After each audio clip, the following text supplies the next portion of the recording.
All right, we are on Deuteronomy chapter 21, verse 10. And that's a very short little section, and it goes to 14. Do we just want to do these in little sections since they're tiny? Yes. We're going to talk about marrying the female captives that they got. Who'd like to read? I'll read. Thank you. Marriage and family. When you go to war and the Lord your God delivers your enemies to you, and you see among the captives a beautiful girl you want as your wife, take her home with you.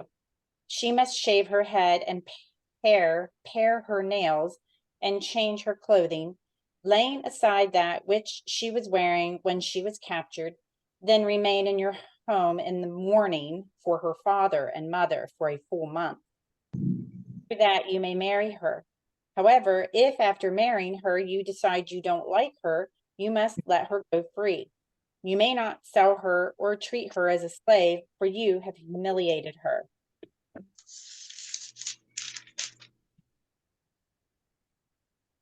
All right, Cindy, whenever you're ready.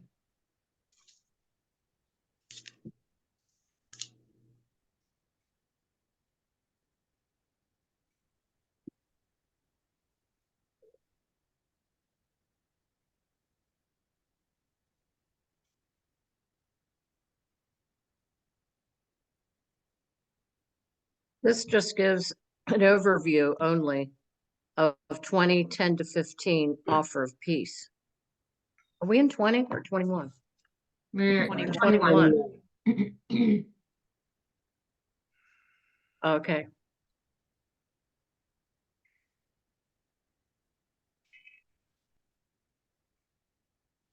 Well, there's a long overview. 21:11 to 14. A beautiful woman. According to ancient war customs, a female captive became the servant of the victors.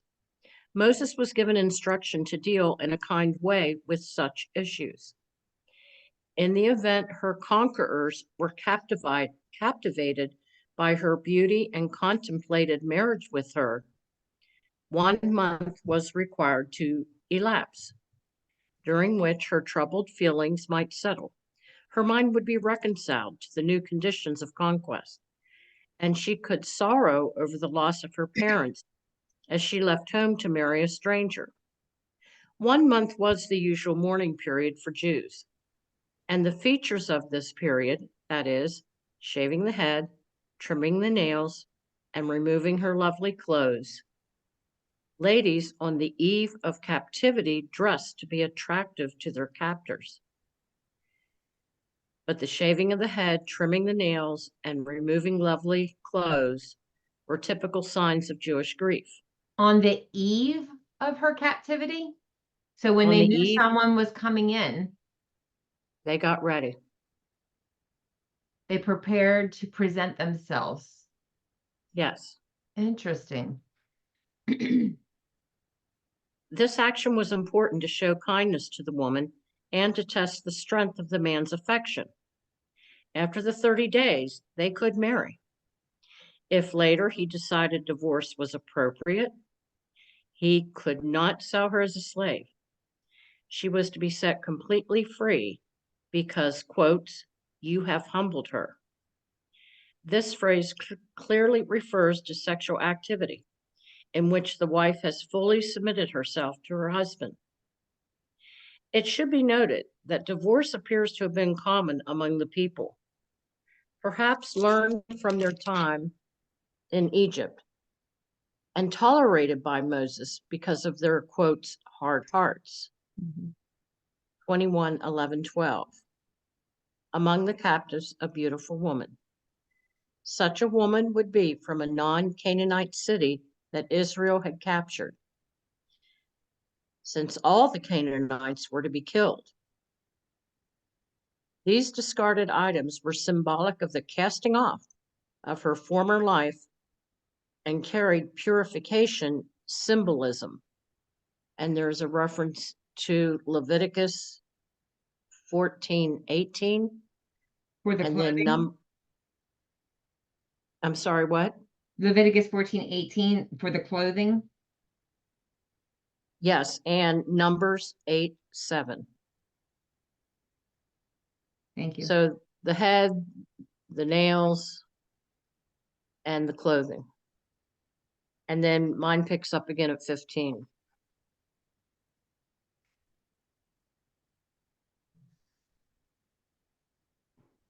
You know, I was thinking about that because if you're a woman and a slave that we read previously, you know, at the 7th year, you could be bought.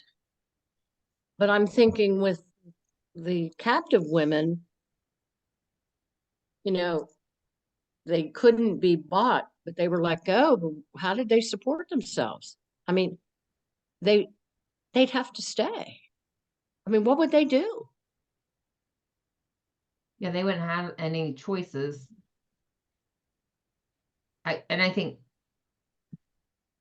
yeah, if they're coming into, first of all, they had already tried to deal with them peacefully so that these people could go on with their lives. So their only option would be to try and seduce a man who would take And make it her in work. and treat her kindly, hopefully.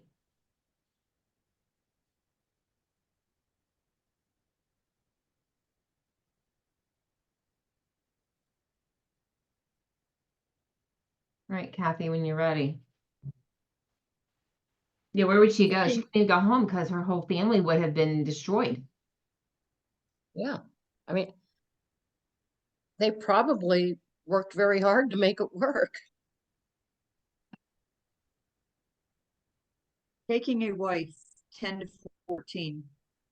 While Jewish men were not allowed to take wives from the Canaanite nations, they were permitted to marry women from the conquered cities located at a distance from the Promised Land. Of course, it was expected that these women would accept the faith of Israel and enter into the religious life of the nation. However, on returning home with his bride, the man had to wait a month before consummating the marriage.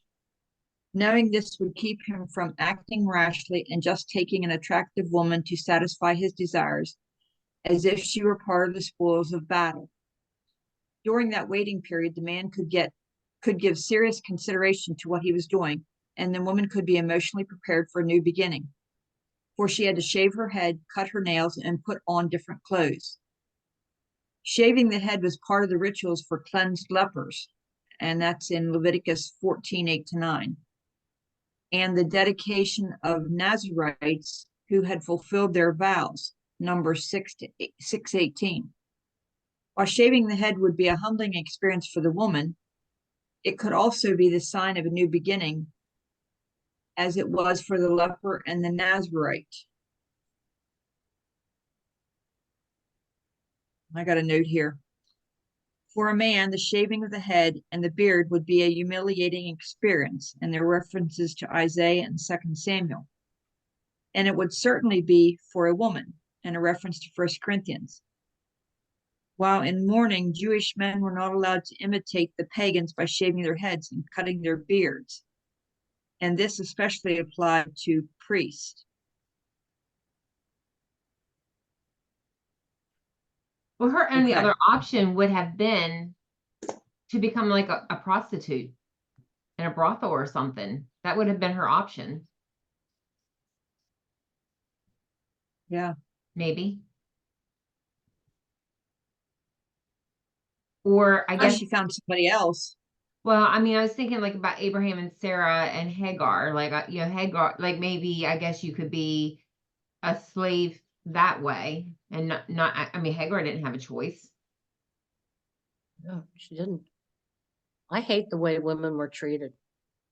But yet compared to the other nations, this was kindness. Mm-hmm. She was renouncing her former religion, the worship of idols, and accepting Jehovah as her God. From a practical point of view, perhaps her appearance would encourage her to stay home and get better acquainted with her Jewish husband-to-be. During this waiting period, she was expected to express her sorrow over leaving her family and her native city. In short, the experiences of this month of waiting painful as they might be, were designed to help the woman make the transition from the old life into the new. If after the consummation of the marriage, the man was displeased with the woman, he couldn't just throw her out or sell her as though she were a slave. He had to divorce her and let her go wherever she desired. Now, the interesting thing about divorce is that up until this point, women did not get certificates of divorce, or back in that day. And so a man could leave there. If I shared this before, you have to just tell me. But a man could walk out and divorce his wife and be gone for 5 years and have another family, and then decide to come back and reclaim his wife. So if she had gone on with her life, married another man, and he was good to her children, good to her, too bad. She didn't have a choice. She was property of that first husband. God gave certificates of divorce to protect the woman so that this man could not come back and claim her, because there was financial gain with the dowries and all of that for him also. So this certificate of divorce was established with the Jews, and it was to protect the woman.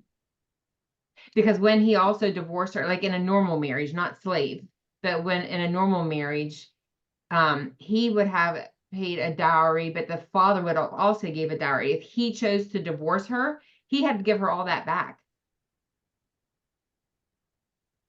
I find that really interesting. So, I mean, at the same time of like the culture of then would have been that the woman just was out of luck. But because God's actually showing kindness to the woman here, where other nations would not have.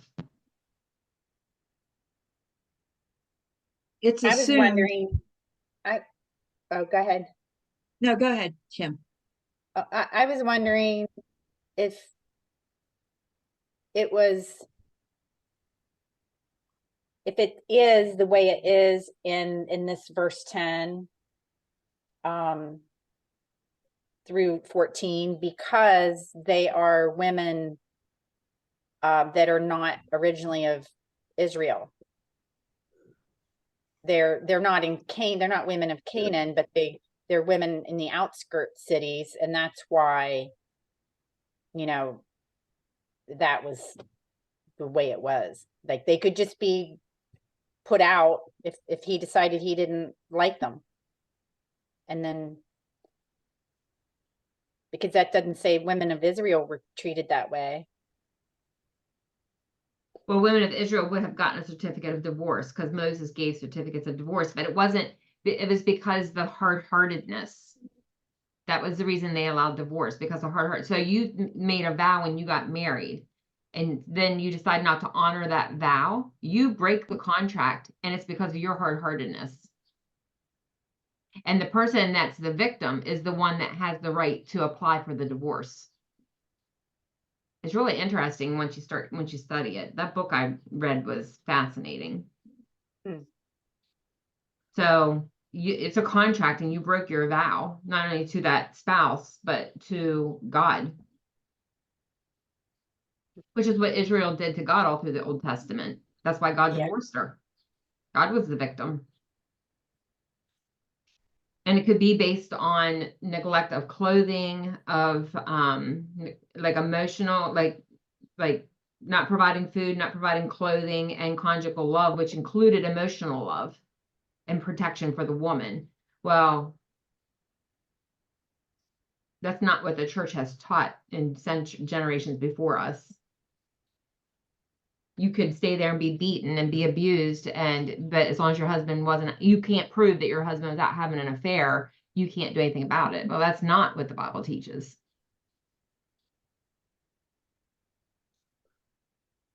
Sorry. It's assumed that another man could marry her or that she could return to her home city. Modern society wouldn't countenance a woman being forcibly taken captive to become the wife of a stranger, but the ancient world was accustomed to such things, and there's a reference to Judges 21. However, this law did protect her from being raped and discarded after the battle, or being so cheapened by her husband that another man wouldn't want to marry her. What Better was that that she go reference in Judges? 21, Judges 21. Oh, they didn't give any. No, just the Okay. whole chapter, I guess. Okay. Better that she go free than that she be forced to live with a man who didn't want her. And then there's a note that says some commentators suggest that the husband divorced her because she wouldn't accept the religion of the Israelites and worship the true and living God. However, nothing in the text suggests this. And that's all I have. Okay. My 21, 10 through 14. The next item involved an Israelite soldier who wanted to marry a woman among the captives from one of the cities outside of Canaan. The woman was allowed to undergo a certain physical and spiritual ritual to separate her from her old life, including a month-long period of mourning for her mother and her father. I just feel like that's not long enough. But anyway, either because they had been killed or in recognition of the fact that she was not going to be going back to them.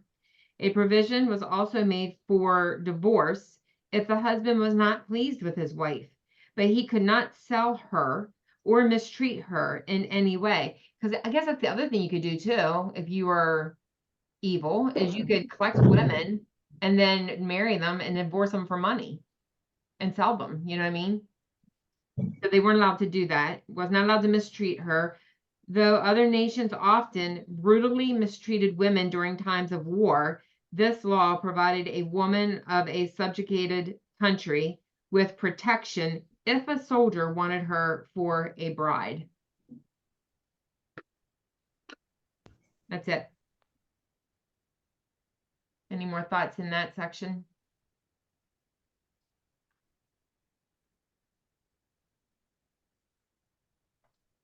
The other interesting thing about divorce, in 70, so there were the two groups of, and we've read about this before, the two groups like the Hittites and the Shema somethingites, the two leading groups of the Jews. And the Hittites, or I'm not even sure I'm saying that right, they believed in any cause divorce.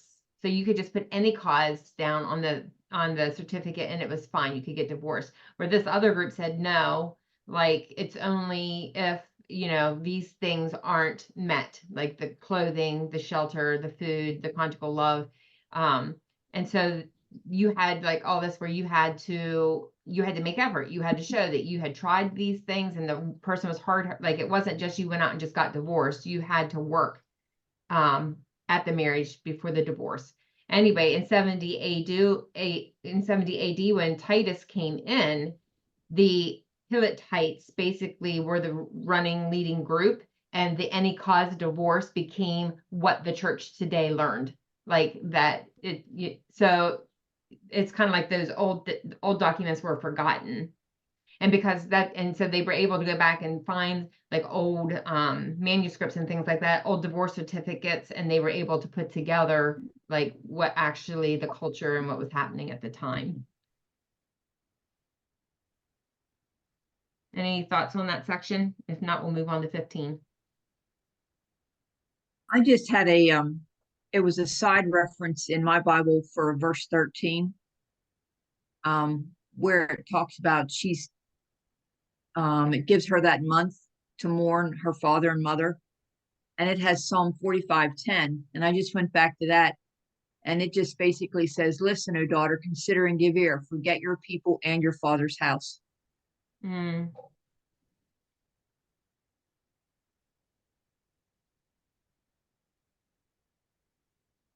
All right, who'd like to read 15 through 17? I will. Thank you. Did you do it, Julie? What? That's okay. Go ahead, Janet. If a man has two wives and he loves one, but not the other, and both bear him sons from the firstborn to the son of the wife he does not love, then when his will when he wills his property to his sons, he must not give the rights of the firstborn to the son of the wife he loves in preference to his actual firstborn, the son of the wife he does not love. Boy, this is really complicated. He must acknowledge the son of the unloved wife as the firstborn by giving him a double share of all he has. That son is the first sign of his father's strength. The right of the firstborn belongs to him. Yeah, so look at Joseph and his brother. Reuben would have been the firstborn. Yeah. Didn't take long. Well, wasn't Joseph's firstborn to Leah? To Rachel, which was his true love. Leah had Reuben. Reuben yeah, would have been the firstborn, but Reuben slept with his stepmother. Yes. Lost his rights.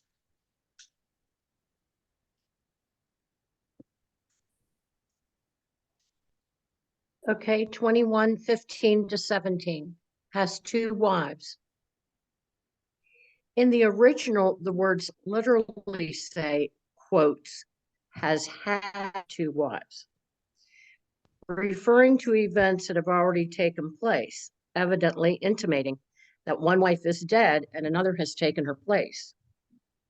Moses then is not legislating on a polygamous case where a man has 2 wives at the same time, but on that of a man who is married twice in succession.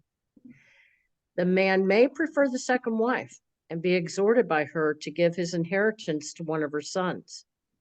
This issue involves the principle of the inheritance of the firstborn, the right of primogeniture. The firstborn son of the man, whether from a favorite wife or not, was to receive the double portion of the inheritance. The father did not have the authority to transfer this right to another son. This did not apply to sons of a concubine or in cases of misconduct. Oh, it did not apply to the child of a concubine. Yes, and that references Genesis 21:9-13, or in cases of misconduct, Genesis 49:3-4.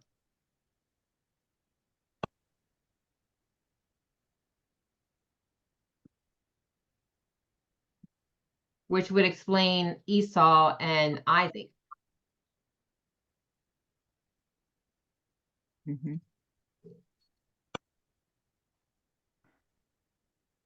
So I guess misconduct is the result of an affair. That's what it sounds like. Yeah. These Well, men. let me look.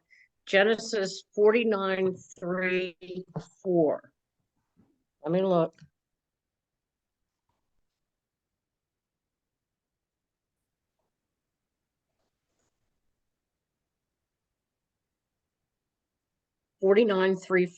Reuben, you are my firstborn, my strength, the child of my vigorous youth.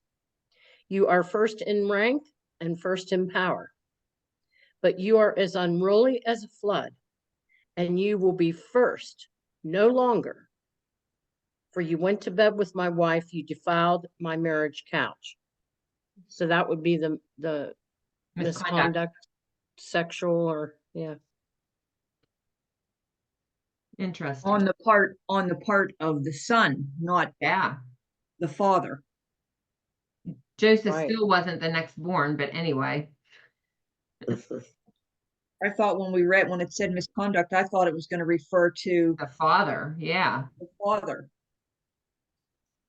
But it didn't sound like that there. No, it didn't.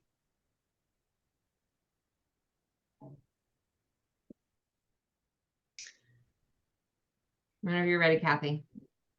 Okay, the firstborn son, 15-17.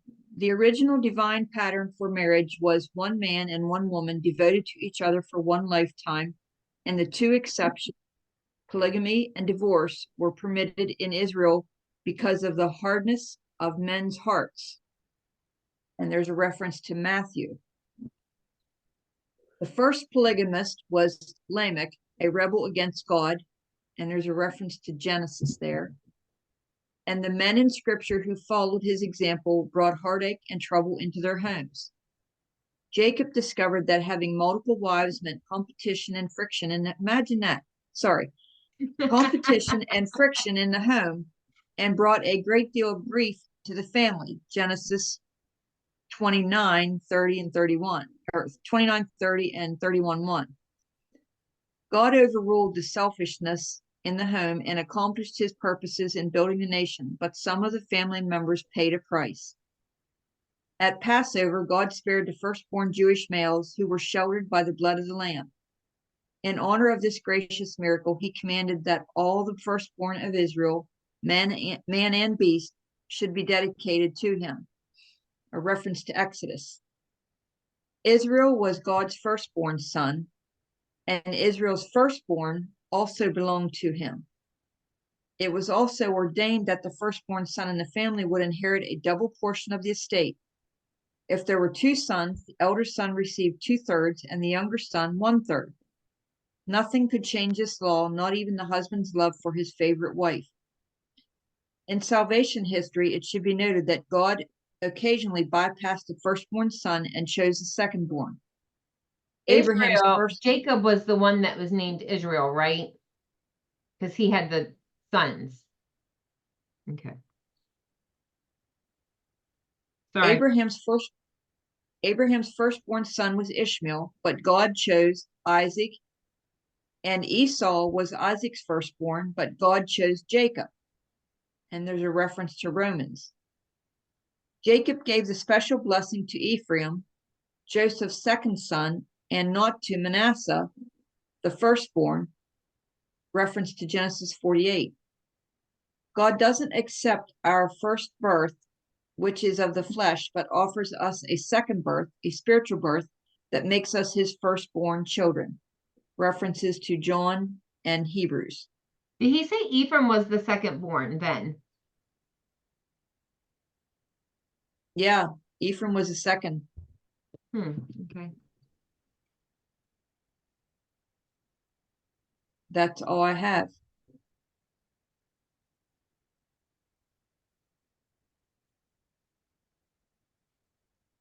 Right. 21:15.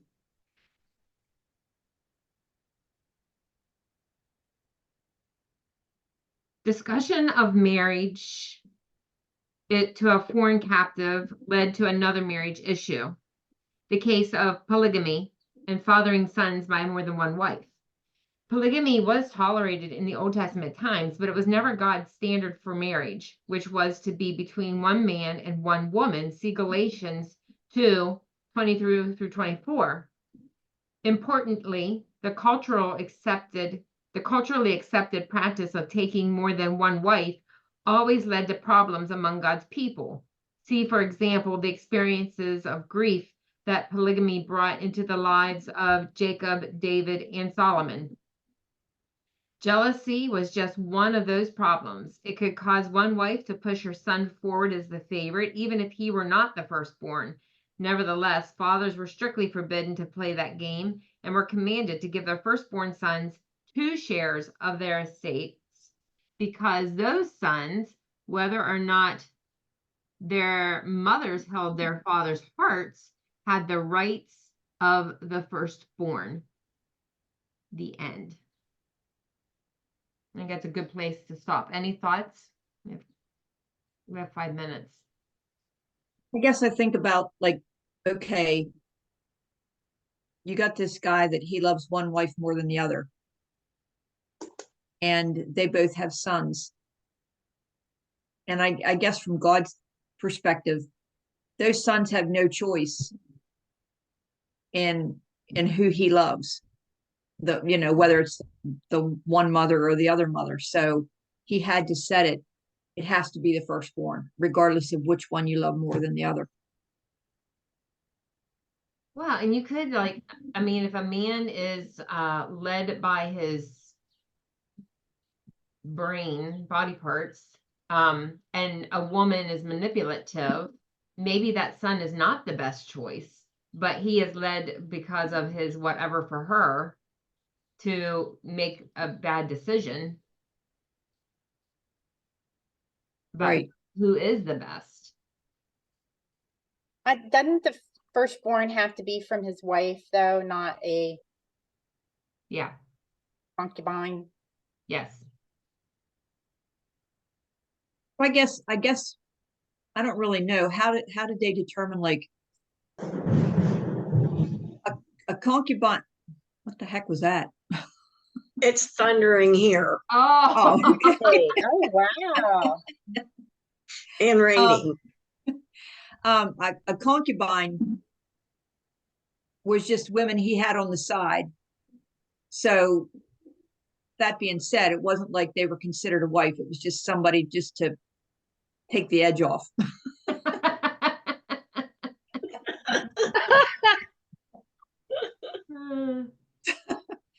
I mean, I honestly don't know what he would want with more than one wife, but I mean, I can't imagine that never led to problems. I mean, I think about even the Mormons. You know, when I watch a movie and it has Mormons and they've got more than one wife and they're called sisters, you know, they're both, it's like, honestly, how do you keep from any disturbances? All I can think of like with that and like The Bachelor, like these TV shows is like basically you're in a herd of cows begging to be chosen. I don't think so. Either I'm the Yeah. queen or I don't want to be there. Right. Well, there was a series called Sister Wives. Mhm. Yeah, I saw it. And this one guy, he had like, what, 4 wives and 20 some kids. And they followed them for probably close to 20 years. And it fell apart, went down the drain. They all left him but one. And I that's think she was his leaving him last, too. was that his last wife that didn't, Meredith or Wow. whatever, that didn't leave him? Yeah, his last wife, Robin, was still with him. But the other 3 were like, adios, see, I don't need you. Well, and he wasn't that great to look at. No, he wasn't. I can't even He was. imagine. I can't imagine there can't be jealousy somewhere. Oh, there is. There Yeah. was. There Oh, yeah. was. And he'd be like, well, I have to spend the night with this one on Tuesday night, and I spend the night with this one on Wednesday.